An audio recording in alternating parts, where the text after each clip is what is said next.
ये दिलचस्प अध्याय उस समय से शुरू होता है जब अलवर और उसके आसपास के इलाके पर यदुवंशी राजपूतों का नियंत्रण था।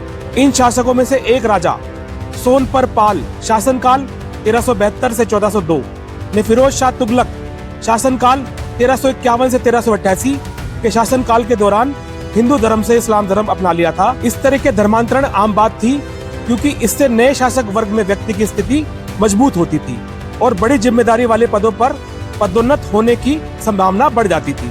इस मामले पे राजा सोनपाल पाल को खान या लॉर्डशिप के बराबर की उपाधि दी गई थी। उन्होंने खानजादा राजपूत नामक कबीले की स्थापना की, जो उत्तर और पश्चिम भारत में मुस्लिम राजपूतों से मिलकर बने कई समुदाय में से एक था।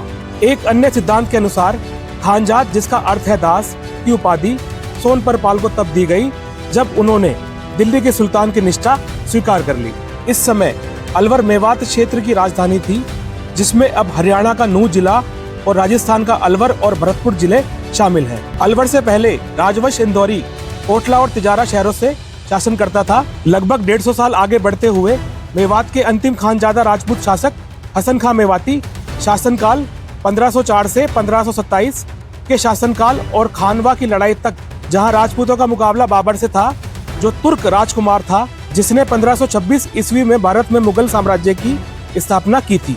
ये लड़ाई खानवा में लड़ी गई थी, जो अब राजस्थान के भरतपुर जिले में है। खानवा की लड़ाई में ही बाबर की हमलावर सेनाओं ने भारत में अफगानों और राजपूतों के संयुक्त सेनाओं का सामना किया था। खानजादा हसन खां मेवाती ने अपने सैनिकों को संयुक्त राजपूत शक्ति में शामिल किया था और मेवाड़ के राणा सांगा के नेतृत्व में लड़े थे। अपनी अधिक संख्यात्मक शक्ति के बावजूद बाबर की बेहतर मारक क्षमता के तुर्क आक्रमणकारी को विजय होने में मदद की।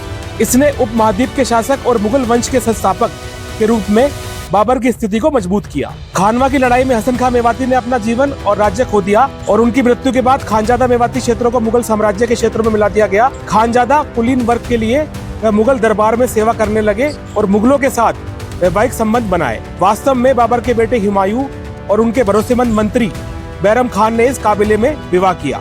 फतेह जंग हसन खां मेवाती के वंशज थे और 5वें मुगल सम्राट शाहजहां शासनकाल 1628 से 1658 के दरबार में सबसे भरोसेमंद मंत्रियों में से एक बन गए। इसीलिए जब अलवर के गवर्नर फतेह जंग की मृत्यु 1647 ईस्वी में हुई, तो उसके तुरंत बाद इस भव्य मकबरे का निर्माण करवाया गया।